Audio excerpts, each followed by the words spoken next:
오늘 하나님께서 우리에게 주시는 우리 말씀은 우리 누가복음 4장 16절에서 21절까지의 말씀입니다. 제가 한 절 읽고 여러분들 한 절 읽고 우리 믿음으로 하나님의 말씀 교독해서 읽도록 하겠습니다. 제가 먼저 읽고 또 여러분이 읽도록 하겠습니다.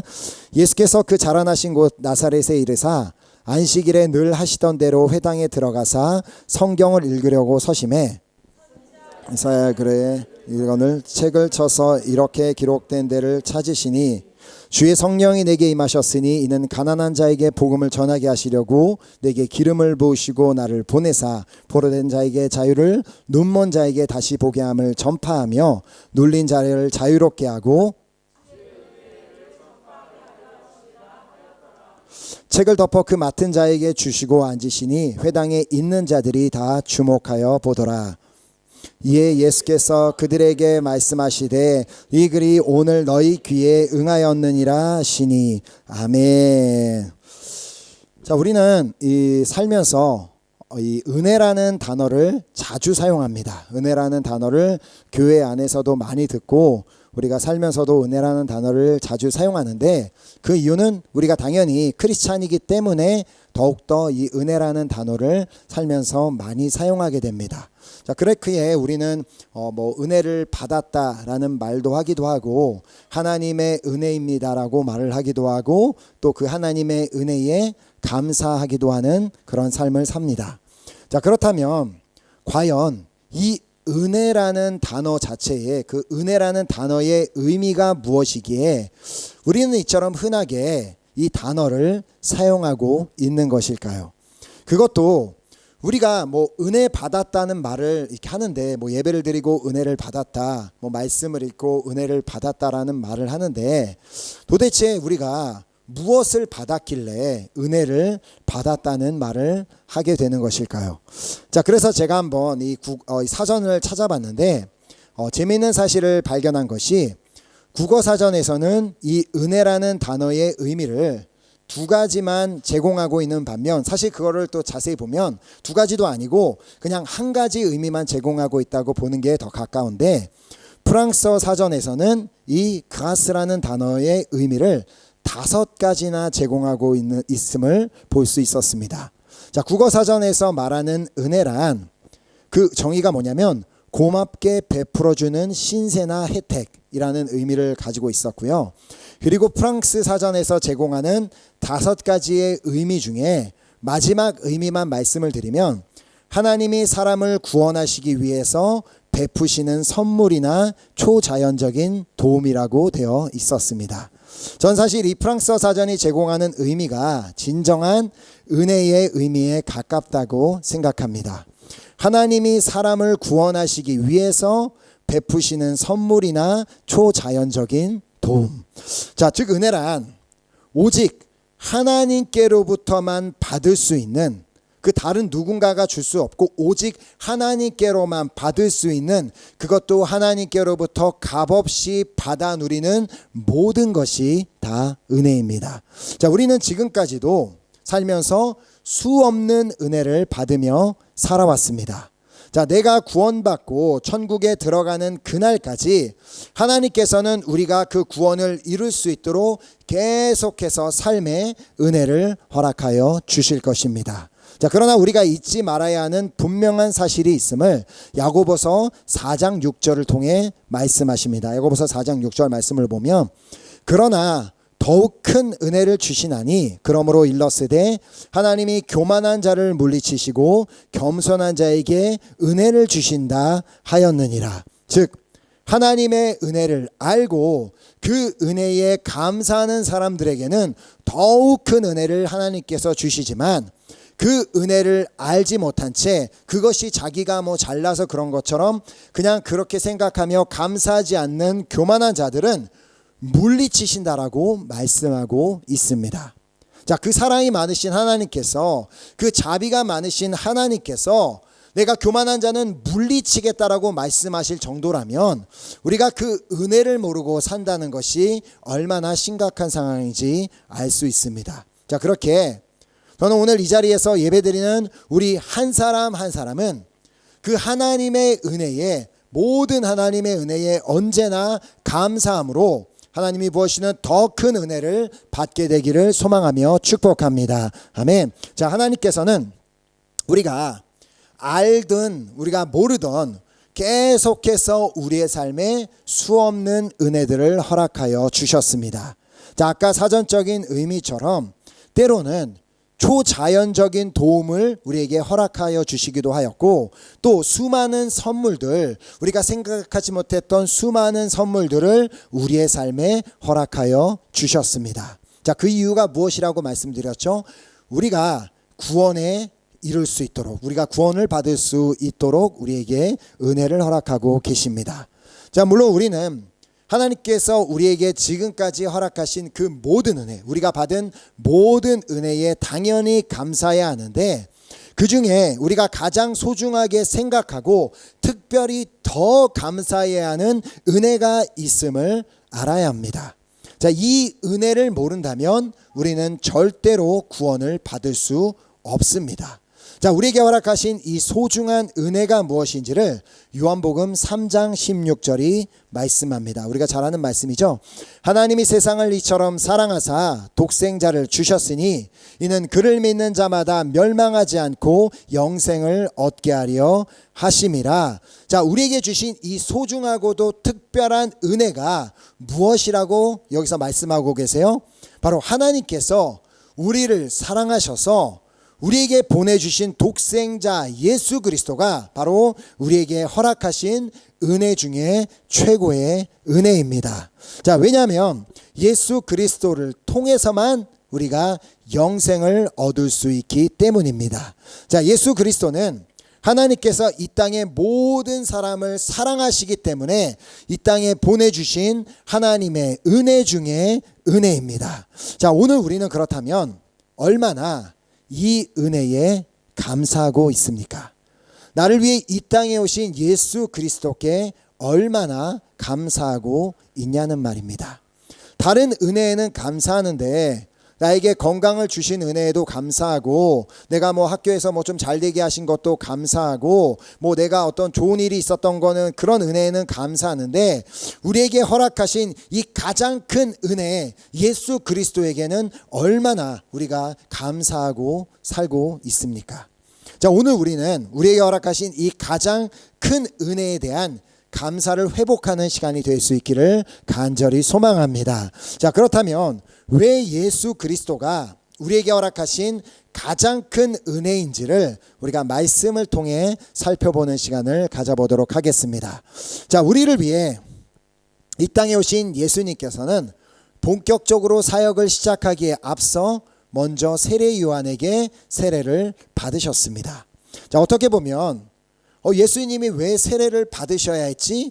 라는 그런 의문을 가질 수가 있는데, 예수님께 직접 세례를 베풀었던 그 세례 요한도 마찬가지의 생각을 가지고 있었습니다.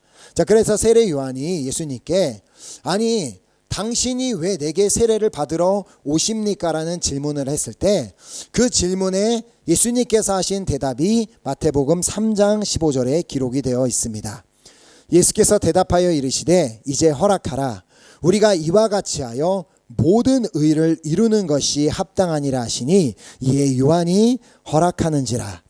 당시에 세례 요한에게 세례를 받으러 여러 사람들이 그 자리에 모여 있었지만 그 가운데 예수님이 하나님의 아들이며 예수님이 그리스도인지를 아는 사람은 오직 예수님 당신과 그리고 세례 요한밖에는 없었습니다. 자, 그래서 예수님께서는 세례 요한에게 그러니까 예수님이 혼자 사신 것이 아니라 그 요한과 자신이 우리가 이와 같이 하여 모든 의를 이루는 것이 합당하다라고 말씀하신 이유입니다. 자, 사람들이 그 당시에 세례 요한 앞에 세례를 받으러 나오는 이유는 자신의 죄를 회개하고 새롭게 함을 받기 위하여 나온 것이었지만, 예수님은 회개하고 새롭게 함을 받기 위해서 세례를 받지 않으셨습니다. 예수님께서는 그 세례를 통해 하나님의 의를 이루고자 하셨을 뿐이었습니다. 자, 그래서 하나님께서 세례 요한과 함께 이루고자 하셨던 그 의가 무엇이었는지는 이사야서 53장 11절 말씀이었습니다. 자, 이사야서 53장 11절에 그가 자기 영혼에 수고한 것을 보고 만족하게 여기실 것이라. 나의 의로운 종이 자기 지식으로 많은 사람을 의롭게 하며 또 그들의 죄악을 친히 담당하리로다.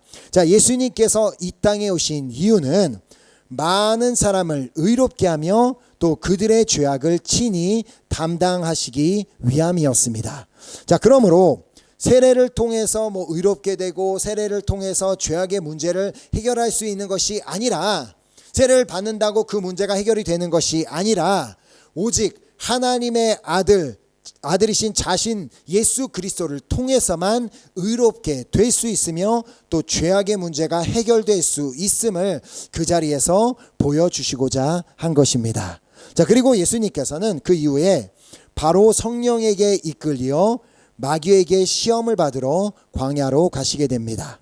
자, 예수님께서는 광야에서 40일간 금식을 하신 후 이제 줄이신 상태에 있었는데, 그때 사탄이 예수님을 찾아와서는 3번이나 예수님을 시험했습니다.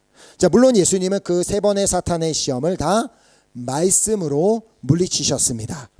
자, 그런데 왜 예수님께서 사역을 시작하시기에 앞서 왜 하나님의 아들이신 예수님이 광야에서 마귀에게 시험을 받으셔야만 했을까요? 왜 예수님이 도대체 마귀에게 시험을 받으셔야만 했던 그 이유가 무엇이겠습니까? 그 이유는 간단합니다. 우리에게 사탄의 존재가 있음을 알려주시기 위함이었습니다. 자, 사탄 마귀는 예수님, 하나님의 아들이신 예수님도 시험하여 넘어뜨리려고 하는데 우리라고 가만히 둘 리가 있겠습니까? 우리 하나님께서는 우리를 구원하시기 위해서 계속해서 은혜를 허락하시지만 사탄 마귀는 어떻게 해서든 우리가 받은 구원을 잃어버리게 만들고 그 은혜를 받지 못하도록, 구원을 받지 못하도록 은혜를 계속해서 잃어버리게 만드는 존재입니다. 마치 하나님이 은혜를 주시지 않는 것처럼 너 하나님은 별로 안 좋은 분이야. 그게 뭐야? 네 삶을 봐. 네가 그렇게 하는 거 봐. 하나님 너한테 은혜 안 주셨어라며 우리가 하나님께 받은 은혜를 잊어버리게 만드는 존재라는 것입니다. 자, 그리고는 마치 자신이 하나님보다 더 큰 은혜를 줄 수 있는 존재인 것처럼, 그리고 예수님이 아니어도 다른 것을 통해서 의롭다함을 얻을 수 있는 것처럼 우리를 속이려고 하는 존재입니다. 자, 그러므로 우리가 깨어있지 않는다면 우리도 사단 마귀에게 쉽게 속아 넘어갈 수 있다는 사실을 우리는 반드시 기억해야 합니다. 제가 최근에 다니엘 기도회를 이제 이렇게 들으면서 말씀하신 이제 목사님 중에 한 분이 말씀하신 그 이야기를 통해 한 충격적인 이제 소식을 듣게 되었는데, 그것은 미국의 대통령 취임식 때 일어난 일이었습니다. 미국은 언제나 이제 대통령 취임식 때 한 목사님께서 대표 기도를 하시게 되는데, 그날 초대된 목사님께서도 여전히 이제 그 기도를 하셨는데, 기도를 마치시면서 다음과 같이 말씀하셨습니다. 자, 조 바이든 대통령과 영부인 그리고 그의 가족에게 하나님의 은혜를 내려주소서. 다양한 신앙의 이름으로 아멘. 자, 분명히 어떤 한 목사님께서 하신 기도였습니다. 근데 그 기도가, 우리가 기도를 마치면 그 기도를 누구의 이름으로 기도를 드려요? 예수님의 이름으로 기도해야 되는데, 그 기도를 마칠 때 예수님의 이름으로 기도한 것이 아닌 다른 신앙의, 다양한 신앙의 이름으로 기도했다는 것입니다. 이런 말도 안 되는 일이 지금 우리가 살고 있는 시대에 계속해서 일어나고 있습니다. 이 세대는 예수만이 길이 아니다, 예수만이 구원하시는 것이 아니다라며 우리를 계속해서 혼란에 빠뜨리고, 그리고 우리를 그렇게 유혹하고 있는 시대에 왔습니다. 자, 왜 이런 일이 일어납니까? 하나님께서 우리에게 주신 가장 소중한 은혜가 무엇인지를 모르고 있기 때문입니다. 자, 그렇게 오늘 우리는 왜 예수님이 우리에게 허락하신 가장 소중한 은혜인지를 오늘 본문 말씀을 통해 살펴보도록 하겠습니다.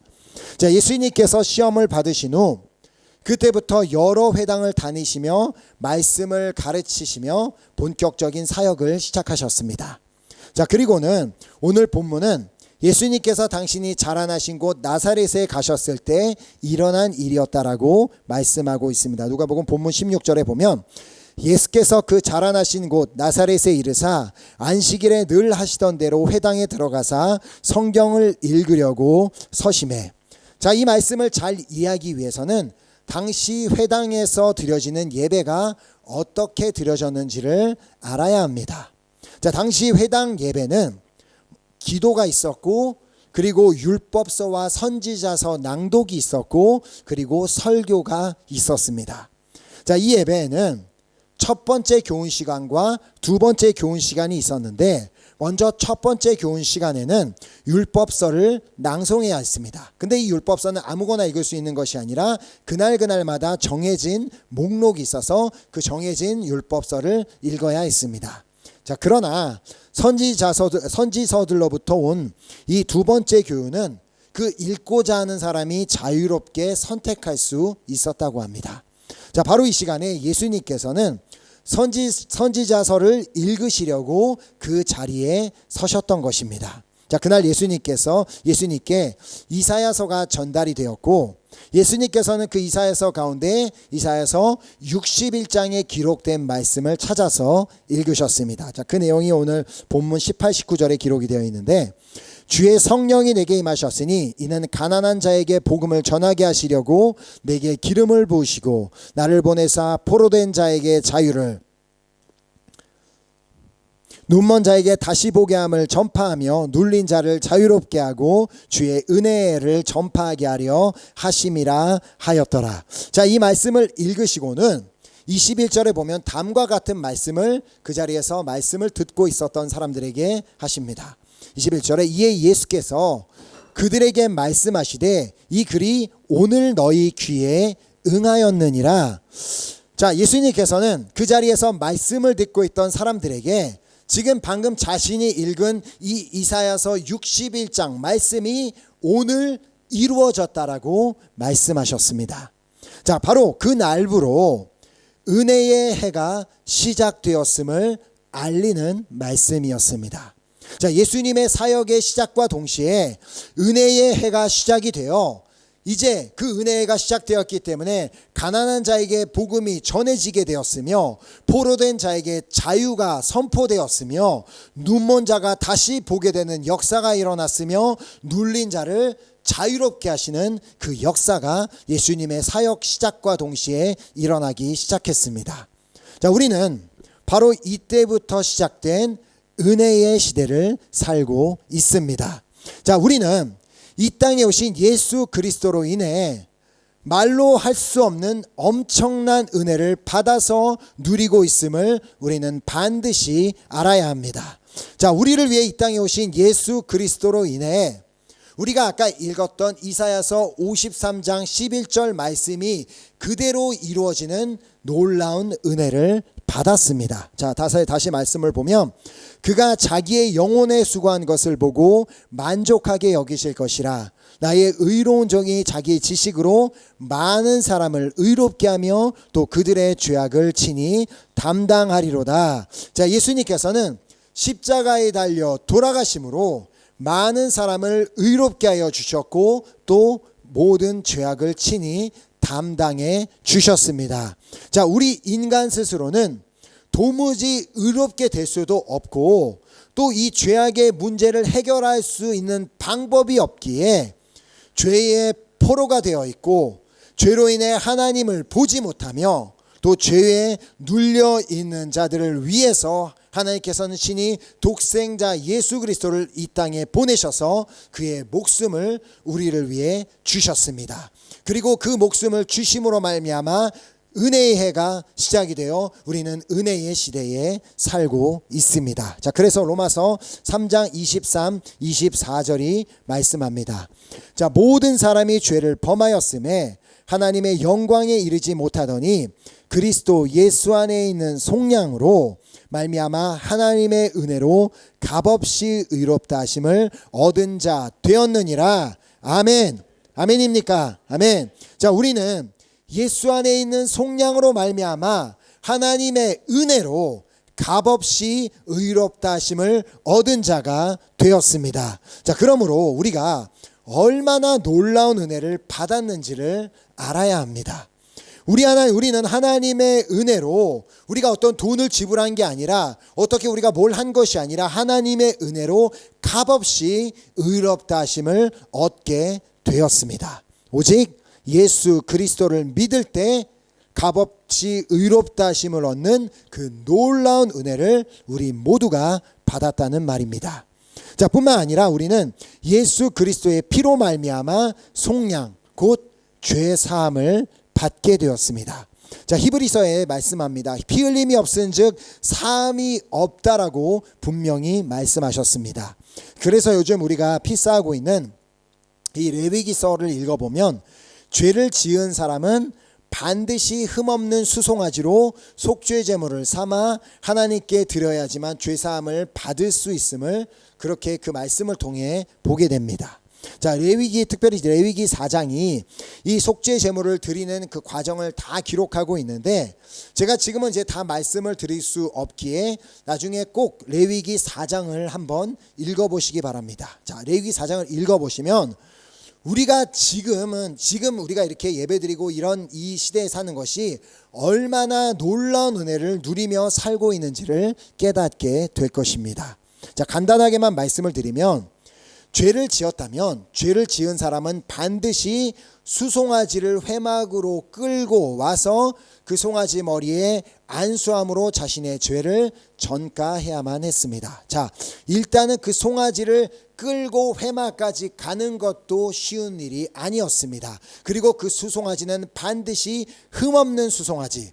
그러므로 끌고 가는 길에 혹여라도 어디에 부딪혀서 그 송아지에 상처가 나면 그 시간부로 다시 집으로 돌아가서 새로운 흠없는 수송아지를 다시 골라 또 집에 갔다가 회막 문 앞에 이르렀는데 그 앞에서 송아지가 넘어져서 또 상처가 나면 그 시간부로 다시 끌고 집에 가서 또 다시 새로운 송아지를 끌고 와야만 했다는 말입니다.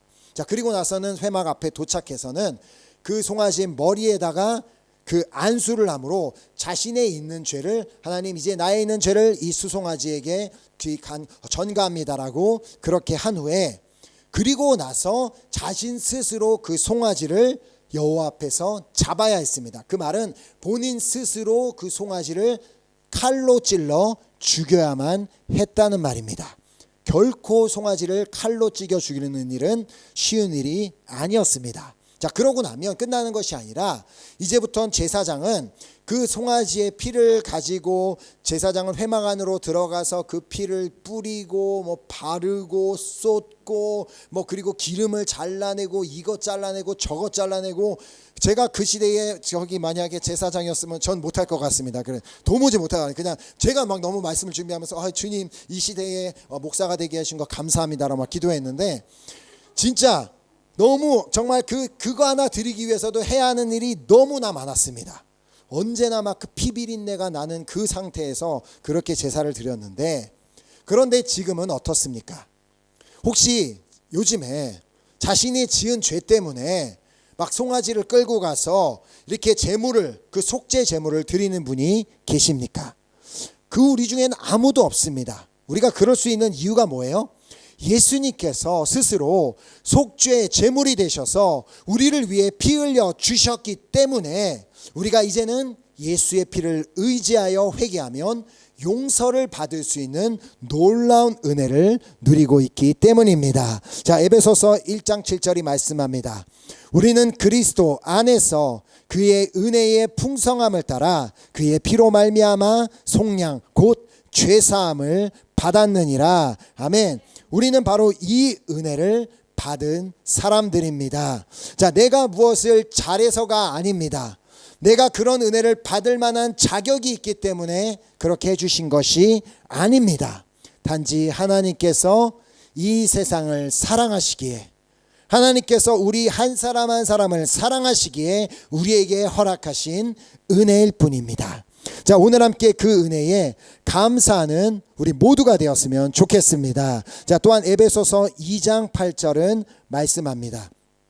너희는 그 은혜에 의하여 믿음으로 말미암아 구원을 받았으니 이것은 너희에게서 난 것이 아니요 하나님의 선물이라. 아멘. 이게 무슨 말이에요? 하나님께서 우리를 위해 예수 그리스도를 선물로 주셨다는 말입니다. 우리가 뭐 어떤 대단한 것이 아니지만 그냥 하나님께서 우리를 독생자 예수 그리스도를 우리에게 선물로 주셨기 때문에 우리는 비로소 그 예수 그리스도로 말미암아 구원을 받을 수 있는 길이 열리게 되었습니다. 자, 우리는 오직 예수님을 통해서만 구원을 받을 수 있기 때문에 예수님이 바로 하나님께서 우리에게 허락하신 가장 큰 은혜인 것입니다. 자, 예수님께서 2000년 전에 우리를 위해 이 땅에 오셔서 당신의 피를 흘리시고 우리를 위해 죽어주셨기 때문에 이제 우리는 예수 그리스도로 말미암아 의롭다함을 얻게 되었고 죄사함을 받을 수 있게 되었고 또 구원을 받게 되는 은혜를 누리게 되었습니다. 자, 그러니 우리가 어찌 이 은혜에 감사하지 않을 수가 있겠습니까? 자, 그러므로 오늘 이 시간부터는 우리에게 허락하신 이 가장 소중하고 이 가장 놀라운 은혜에 언제나 감사하고 또 감사하는 우리 모두가 될 수 있기를 간절히 소망합니다. 아멘. 우리 예수 그리스도를 통해 우리에게 허락하신 이 은혜는 그 어떤 무엇과도 비교할 수 없는 가장 소중한 은혜요, 가장 놀라운 은혜입니다. 그러므로 우리 모두는 매일매일 그 은혜를 언제나 기억하며 그 은혜에 감사하는 우리가 되기를 소망합니다. 저는 이 말씀을 준비하며 베드로전서 5장 10절을 읽으며 다시 한번 하나님의 은혜가 이렇게 크고 놀라운 것이었구나라는 것을 깨닫게 되었습니다. 자, 베드로전서 5장 10절 말씀, 우리 함께 이 말씀 함께 읽었으면 좋겠습니다. 시작. 모든 은혜의 하나님 곧 그리스도 안에서 너희를 부르사 자기의 영원하신 영광에 들어가시니가 잠깐 고난을 당하게 한 너희를 친히 온전하게 하시며 굳건하게 하시며 강하게 하시며 터를 견고하게 하시리라. 아멘. 자, 우리 하나님이 어떤 하나님이라고 말씀하고 있어요? 자, 바로 시작 부분에 모든 은혜의 하나님, 우리 하나님은 모든 은혜의 하나님인데 그 하나님께서, 그러므로 그 모든 은혜의 하나님께서 그리스도 안에서 여러분 한 분 한 분을 부르셨기에 그 여러분을 친히 하나님의 당신의 은혜로 온전하게 하시며 굳건하게 하시며 강하게 하시며 또 견고하게 하여 주실 줄 믿습니다. 아멘. 우리는 이 놀라운 은혜를 받은 사람들입니다. 그리하여 이 자리에서 예배드리는 우리 사랑하는 은혜교회 성도님들은 언제나 이 예수 그리스도를 통해 허락하신 그 은혜로만, 그 은혜에 감사하며 그 은혜를 찬양하며 살아가는 우리 한 분 한 분 될 수 있기를 예수 그리스도의 이름으로 소망하며 축복합니다. 아멘. 아멘.